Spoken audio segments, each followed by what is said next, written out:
마지막으로 신앙 고백 드리겠습니다.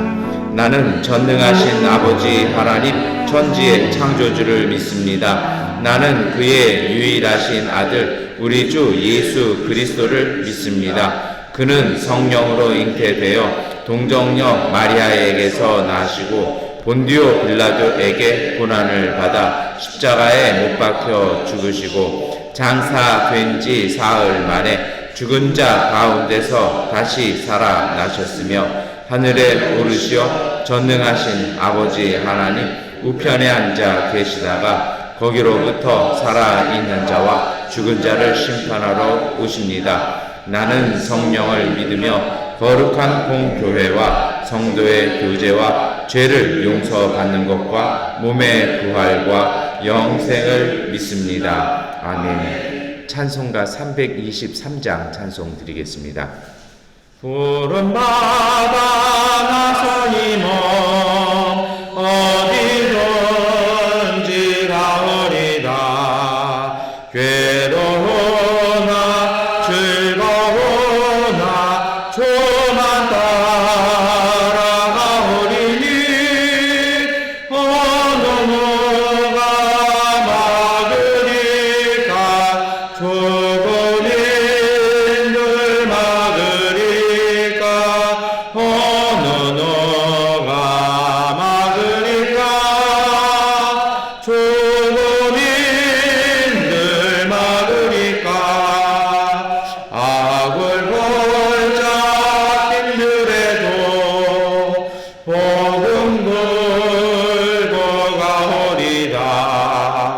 소돔 같은 거리에도 사랑 안고 찾아가서 종의 몸에 지닌 것도 아낌없이 드리리다.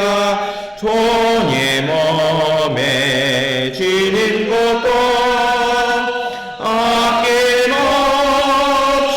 드리리다. 존귀 영광 모든 권세 주님 홀로 받으소서. 멸시천대 십자가는 제가 지고 가오리다. 이름 없이 빛도 없이 감사하며 섬기리다. 이름 없이 빛도 없이 감사하며 섬기리다. 아멘. 고린도전서 3장 10절부터 16절까지의 말씀 세번역번 성경으로 함께 읽겠습니다. 나는 하나님께서 나에게 주신 은혜를 따라 지혜로운 건축가와 같이 기초를 놓았습니다. 그런데 다른 사람이 그 위에다가 집을 짓습니다. 그러나 어떻게 집을 지을지 각각 신중히 생각해야 합니다. 아무도 이미 놓은 기초이신 그리스도밖에 또 다른 기초를 놓을 수 없습니다. 누가 이 기초 위에 금이나 은이나 보석이나 나무나 풀이나 집으로 집을 지으면 그에 따라 각 사람의 업적이 드러날 것입니다. 그날이 그것을 환히 보여줄 것입니다. 그것은 불에 드러날 것이기 때문입니다. 불이 각 사람의 업적이 어떤 것인가를 검증하여 줄 것입니다. 어떤 사람이 만든 작품이 그대로 남으면 그는 상을 받을 것이요, 어떤 사람의 작품이 타버리면 그는 손해를 볼 것입니다. 그러나 그 사람은 구원을 받을 것이지만 불속을 헤치고 나오듯 할 것입니다. 여러분은 하나님의 성전이며 하나님의 성령이 여러분 안에 거하신다는 것을 알지 못합니까? 아멘. 네, 우리 고린도전서 말씀 읽으셨는데요. 제가 다른 때 많이 말씀을 드린 것처럼 사도 바울은 평생을 이교도하고 싸우지 않습니다. 이 바울이 정말 마음의 경각심과 이 약간의 두려움마저 가졌던 것은 공동체 내에서 잘못된 가르침을 전하는 이들이었습니다. 우리 시대의 용어로는 이단이라고 할 수 있겠죠. 근데 이때는 아직 이단이라는 게 없어요. 아직 그 개념이 정리되지 않았는데요. 바울이 이야기하고 싶었던 건 이런 것입니다. 오늘도 이제 집을 짓는 얘기가 나오잖아요. 사도 바울의 은사가 두 가지인 것 같아요. 하나는 이렇게 편지 글을 쓰는 것 하고요. 아주 차분하게 글을 써나가는 것이고, 두 번째로는 교회를 전도해서 개척하는 것입니다. 바울이 한 군데에서 이렇게 목회한 적은 없습니다. 쭉 다니면서 전도하고 개척하고 전도하고 개척하고 이러는데, 이 고린도 교회에 문제가 생긴 겁니다. 바울이 전도해서 교회를 개척했는데 거기에 자꾸 이상한 사람들이 와요. 이상한 사람들이 와서 자꾸 유혹을 하는 거죠. 겉은 복음인데 안에 들어가 보면 다른 거예요. 그래서 오늘 바울이 뭐라 얘기합니까? 자기는 기초를 놓는 사람이래요. 그래서 자기가 정말 예수 그리스도의 복음에 합당하게 기초를 잘 두었으면 그 다음에 오는 사람은 그 위에 합당하게 그리스도의 몸을 세워야 하는데 기초를 다 들춰낸다라는 겁니다. 왜냐하면 그 사람 그리스도에게서 온 사람이 아니라는 거죠. 그러니까 자기에게 이 기초가 안 맞아요. 그러니까 그걸 또 다 들이파버리고 그러다니까 어떡합니까? 바울은 뭐 설교도 못하고 성격이 못됐고 그의 가르침이 이게 틀렸고 우리 조상의 전통과는 이게 틀렸고 쭉 얘기하면서 사람들을 달콤한 말로 꼬드겨가지고 그 기초를 다 파버리고 엉뚱한 거를 시키는 거죠. 그러면서 결론적으로 어떻게 됩니까? 교회가 성도가 상처받고 영혼이 상하고 공동체는 파괴되어지는 일들이 쭉 나와요. 근데 이 사람들이 참 묘한 게 뭔지 아세요? 그렇게 해서 교회 하나를 조금 표현이 그렇습니다만 제 바울 서신 가르쳤던 교수님 표현으로는 아주 교회를 아작내놓고서는 그 다음에는 본인들이 취할 게 없잖아요. 그 다음에 어디 가냐면 그 다음에 사도 바울이 개척한 교회 또 가요. 거기 가서 똑같이 또 해요. 그러니까 평생 사도 바울은 이 사람들과의 영적인 전쟁들, 그런 어떤 정말 성도를 지키고 싶은 그런 사역들이 사실은 우리에게 신약 성서의 서신서로 남아 있는 거죠. 그래서 따라다니면서 바울이 개척한 교회마다 따라다니면서 그렇게 합니다. 그렇죠. 그래서 지금도 요즘 세상도 그렇잖아요. 이단들이 그렇게 하잖아요. 건강한 교회, 뭐 그런 교회마다 다니면서 하고 추수꾼이니 뭐니 하면서 쭉 다니고 그렇게 하는 것이 사실은 그게 나쁜 영들은 꼭 그러죠. 남 잘 되는 거 못 보고요. 그리고 그건 이런 것도 있어요. 생명력이 없어서 그래요. 진짜 복음과 믿음은 생명의 기운, 하나님이 주신 영원한 생명인데 자신 안에 그게 없어요. 그렇게 하고 싶으면 어디 좀 딴 데 가서 본인이 전도하고 그렇게 하면 되는데 그건 또 못해요. 왜 그런 줄 아십니까? 생명력이 없기 때문입니다. 그래서 참된 그리스도인은 정말 어디다 던져놔도 거기에서 살아요. 자신만 살까요? 주변의 모든 사람을 살리게 하는 힘이 참된 복음의 힘이고 그것이 참된 그리스도인의 힘입니다. 여러분 보세요. 다윗이 쫓겨나잖아요. 그게 막 집안이 박살나고요. 다윗 도와준 사람은 빵 한 쪼가리 줬다고 대제사장을 죽이는 정도의 그런 폭정을 일삼습니다. 못 견디니까 다윗이 광야로 가잖아요. 그 광야 아무것도 없는 데 가가지고 그 바위 틈 사이에서 노숙하면서 하는데 거기 사람들이 몰려들어요. 이것이 아둘람 공동체죠. 그리고 그 모인 사람들이 나중에 유다 왕실의 기둥이 됩니다. 이게 바로 믿음의 사람들의 힘입니다. 그런데 영적으로 잘못되면 그게 없어요. 그래서 어떡합니까? 꼭 어디 딴 데 가서 붙어요. 딴 데 가서 붙고 그 속에서 취하다가 다 얻을 것을 얻으면 또 다른 데 가서 이렇게 하죠. 이게 생물학에서는 기생한다라고 얘기를 하죠. 그게 왜 그렇습니까? 영적인 속 안에 생명이 없기 때문입니다. 두 번째로는요. 그게 무엇이냐면 참된 것이 없고 어떤 복음에 대한 열정, 하나님에 대한 믿음이 아니라 오로지 유일한 목표는 무엇입니까? 자신의 이익입니다. 다른 거 필요 없어요. 그냥 내가 살고 내게 이익이 되면 여기 가고 저기 가고 저기 가고 이렇게 가는 겁니다. 그게 왜 그래요? 자기 안에 정말 그런 어떤 복음의 생명을 만들어낼 능력도 믿음도 없기 때문에 그렇습니다. 세상도 그렇고 교회 안에도 그런 사람들이 있습니다. 그래서 오늘 사도 바울이 뭐라고 얘기합니까? 이 기초 위에 집을 지으려면 신중하게 생각하는 겁니다. 정말 그게 맞는지 안 맞는지 생각하라는 것입니다. 그래서 바울이 하는 것이 있습니다. 우리가 가장 중심, 우리가 바라봐야 할 것이다라는 것이죠. 그것이 바로 11절 말씀입니다. 11절 말씀 함께 읽겠습니다. 아무도 이미 놓은 기초이신 예수 그리스도 밖에 또 다른 기초를 놓을 수 없습니다. 아멘. 예수님 외에 다른 거 바라보지 말라는 겁니다. 그런데 그런 사람들에게 또 넘어가는 성도들이 있어요. 사실 오늘 이 고린도전서는 그런 이들에게는 아예 가차가 없으니까 바울이 언급도 안 해요. 성도들에게 얘기합니다. 왜요? 그 달콤한 이야기, 정말 꿀물 같은 그 이야기에 왜 현혹이 될까요? 대부분은 그게 그 이야기가 자신에게 이익이 되기 때문입니다. 그러니 오늘 바울은요, 잘 구별하라는 것입니다. 이게 정말 예수 그리스도의 가르침인지 아니면 내가 추구하는 것이 예수님인지 내 이익인지를 하라는 겁니다. 그러면 여러분, 그럴 수도 있어요. 그러면 이익을 얻는 게 자체가 잘못일까요? 그렇지 않습니다. 우리가 취할 것은 예수 그리스도께서 주시는 복과 생명입니다. 하나님께서 우리에게 주세요. 근데 문제는 부패하고 상한 걸 취해서는 안 된다는 거죠. 각 사람에게 맞는 것이 있습니다. 저도 가끔 어쩔 수 없이 현지인 가정에 갈 때가 있어요. 가면 뭐 커피 내오고 뭐 차 내오면 저 잘 마셔요. 근데 어느 가정에 가면 거기서만 먹으면 며칠 고생하는 가정이 있어요. 다 똑같지 않아요? 왜 그래요? 다 외국인 온다고 다 닦고 깨끗하게 하고 그렇게 해서 주지만 다 달라요. 왜 그럴까요? 가정마다 또 제가 느낀 게 균이 틀려요.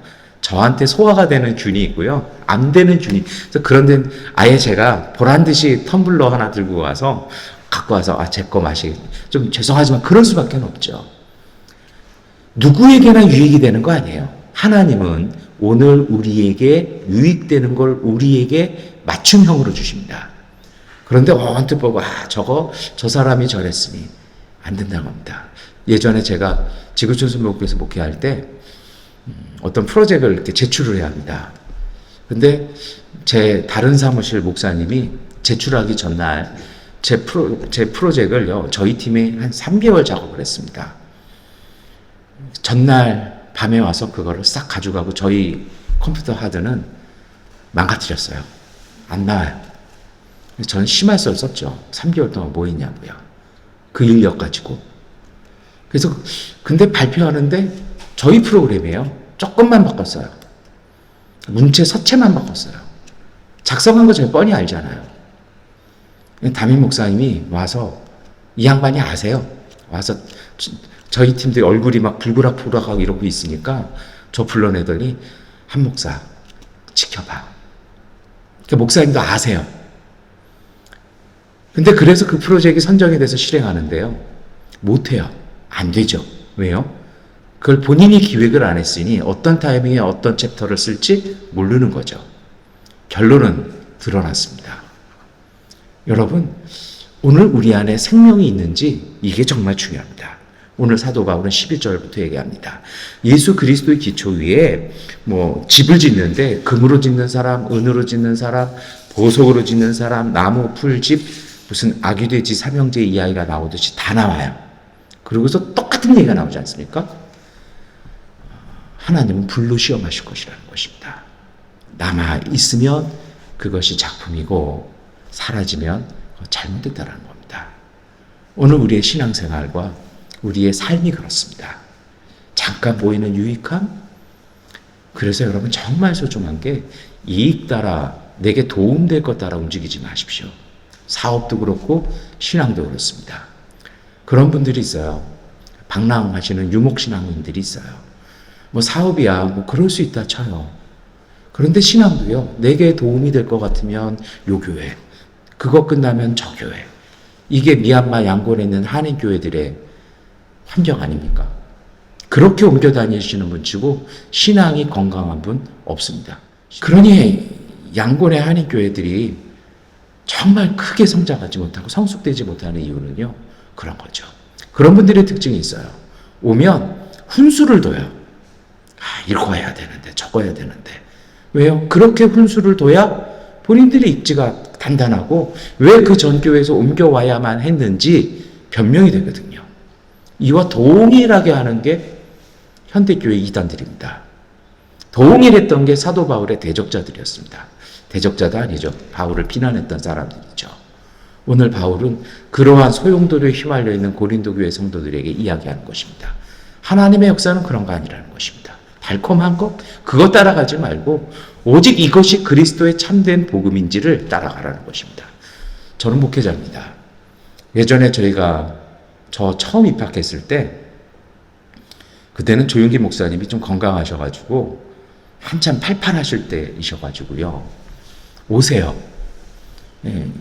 입학, 개강, 금식 수련회 하는데요. 그때까지만 해도 일주일 이상 저희가 금식하고 있는데요. 금식 못하면 그냥 자퇴해요. 금식 안 한다고 하는 거하고 그래서 식사 시간에도 모여서 또 기도해요. 어디 가서 밥 먹지 말라고요. 근데 이제 가장 배고픈 게 이제 하루 전날이잖아요. 이틀 전, 이 정도잖아요. 조용기 목사님 오셔가지고 설교하시면서 그런 얘기를 하십니다. 우리 여의도 순복음교회는 정말 성령의 놀라운 은총과 기적이 충만하다. 항상 하시는 얘기니까 제가 배고파가지고 이랬어요. 그분이 이런 얘기 하십니다. 나도 깜짝 놀랄 때가 있다. 정말 성령이 놀랍게 역사하시는데 나는 일평생 죽어라 금식하고 죽어라 기도해야 설교가 되고 귀신이 쫓겨나고 병자가 낫는데 우리 교회 부목사들 전도사들은 금식도 안 하고 기도도 안 하는데 그게 되더라. 내가 잘못된 건지 그들이 잘못된 건지 난 모르겠다. 그런데 그건 아니다. 신입생 너희들 정신 똑바로 차려라. 이 시간 힘들다고 배고파서 밥 생각나면 그냥 집에 가라. 그게 하나님도 편하고 너네도 편하고 교회도 편한 거다. 아주 매몰차게 그렇게 얘기하시는 게 정말 저 마음속에 후비비어서 들어오면서 좀 일각하게 되는 그런 것이 있었어요. 여러분 오늘 우리 신앙이 좀 힘듭니다.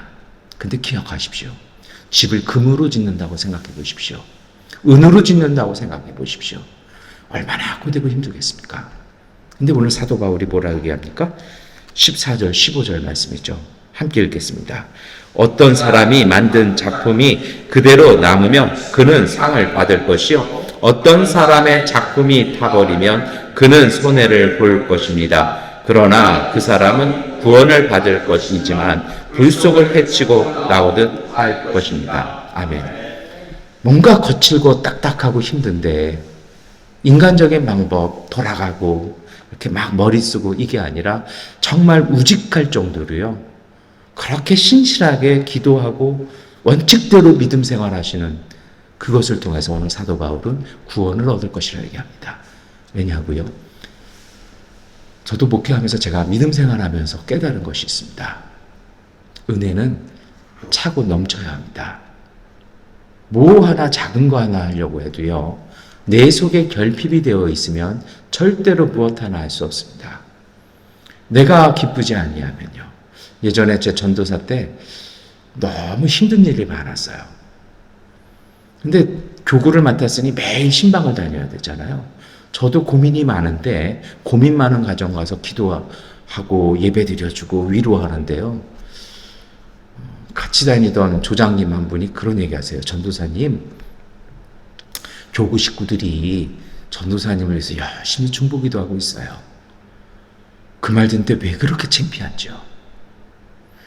제가 교구 담당 교육자로서 교구장으로서 위로를 해드리고 격려를 해드려야 되고 이래야 되는데 교구 식구들이 저를 위해서 중보한다?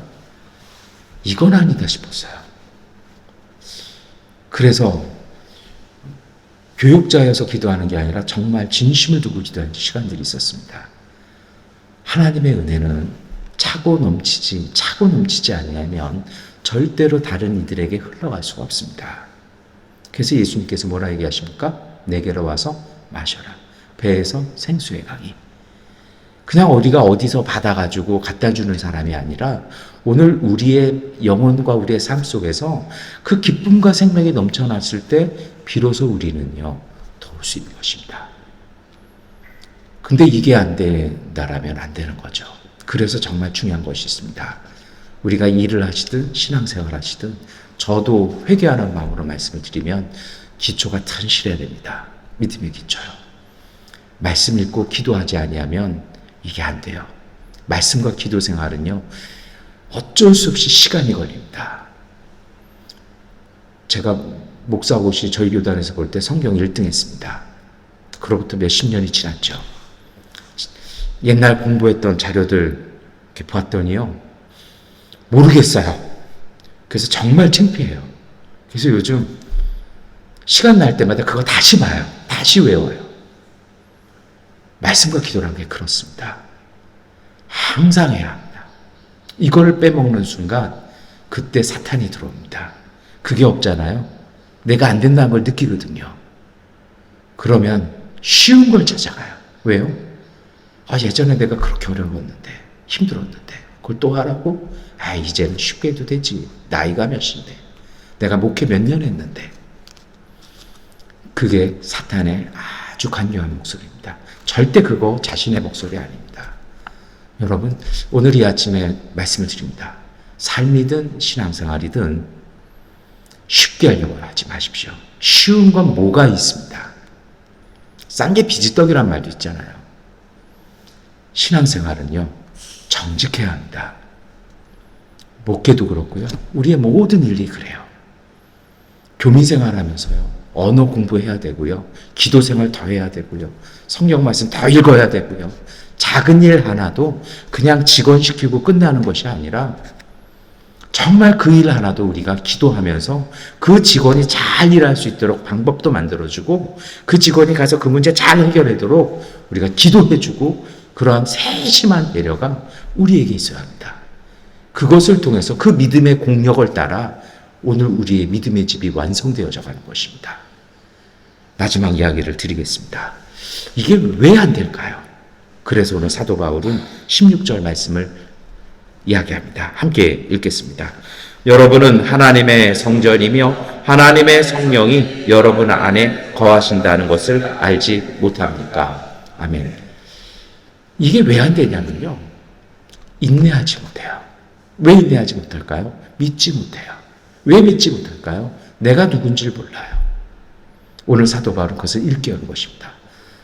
여러분의 믿음이 작든 커 보이든 훌륭하든 뭐 아닌 것 같든 짧든 길든 여러분 모두는 하나님의 성전이고 여러분 안에 성령께서 임재해 계시다라는 것입니다. 그 얘기는 무엇일까요? 우리는 약하지만 우리 안에 임재하신 주님의 성령께서 우리를 위해서 친히 간구하시고 역사하신다라는 것입니다. 그 성령의 역사하심을요, 믿고 기다리라는 것입니다. 성령보다 앞서지 말라는 것입니다. 베드로전서 5장 10절은 모든 은혜를 주시는 하나님 곧 그리스도 안에서 여러분을 자기의 영원한 영광에 불러들이신 분께서 잠시 동안 고난을 받은 여러분을 친히 온전하게 하시고 굳게 세워주시고 강하게 하시고 기초를 튼튼하게 하여 주실 것입니다 라고 말씀합니다. 우리 안에 계신 성령이 역사 안 하시는 것 같아요. 그래서 우리가 고난 속에 있는 것 같고 이게 안 끝날 것 같아요. 그러나 사도 바울은요, 그리고 신약 성서는요, 오늘 우리에게 말씀합니다. 이 고난 잠시 고난인 겁니다. 그리고 이것은 고난 아니라는 것입니다. 이것을 통해서 하나님께서 오늘 우리를 온전케 하시고 강하게 하시고 굳세게 하셔서 합력하여 선을 이루어 가신다는 것입니다. 그러니 그 성령을 신뢰하라는 것입니다. 하나님의 성령께서 인도하시고 역사하실 때까지 믿고 기다리라는 것입니다. 그게 초조하고 불안하면요, 그 성령의 음성을 더 잘 들을 수 있도록 영성생활하는 것입니다. 정말 작은 손바닥만한 구름 보고도 곧 비가 몰려올 것이라는 그 엘리야의 영성을 갖고 싶으면요, 빨리 보는 사람이 빨리 끝나잖아요. 그래서 더 정결하게 믿음 만들고 신앙생활, 우리가 말씀과 기도 가운데 주님의 뜻을 분별할 수 있는 그 하나님의 음성을 들을 수 있는 마음과 귀를 열라는 것입니다. 이게 없으면 이익이 보이고 유혹이 그것이 은총으로 보인다는 것이죠. 여러분, 오늘 우리는 하나님의 성전입니다. 성령이 우리와 함께 하십니다. 그리고 그 성령께서 오늘 우리를 이끌어 가실 것입니다. 성령보다 앞서지 마시고 기도보다 앞서지 마시고요. 말씀보다 먼저 가지 마십시오. 비록 더디디라도 하나님께서 우리를 이루어 가시는 것을 믿고 신뢰하심으로 금과 같은 그리스도의 성전 건축하는 복된 하루 되시기를 축원합니다. 기도하겠습니다. 전능하신 아버지 하나님, 오늘 우리는 초조합니다. 기다리는 게 참 힘듭니다. 앞도 잘 안 보입니다. 그런데 여기저기서 들려오는 얘기는 참 달콤합니다. 그렇게 하면 될 것 같아 보일 때가 참 많이 있습니다.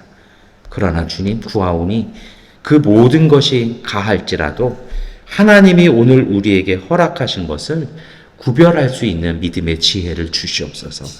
그 주님의 음성을 더 잘 듣고 싶어서 기도하며 말씀 읽으며 하나님 우리에게 주시는 그 선한 마음 따라 신실한 믿음 되게 하여 주시옵소서. 그 믿음 따라 갈 때 적과 꿀이 흐르는 땅 들어가게 하시고 아둘람 동굴이 아니라 예루살렘의 하나님의 종으로 들어갈 수 있는 다윗과 같은 삶이 되게 하시며 비록 어렵고 힘든 시간 보냈지만 노예도 됐고 죄수도 됐지만 총리가 되어서 온 세상 생명을 구원했던 요셉처럼 하나님의 뜻을 실천하는 믿음의 가족들 되게 하여 주시옵소서. 힘들고 고될 때마다 위로 주시고 소망 주셔서 모든 것들이 기쁨 되며 하나님 행복한 삶 사는 그리스도의 가족들 되게 하여 주옵소서. 예수 그리스도의 이름으로 기도드립니다.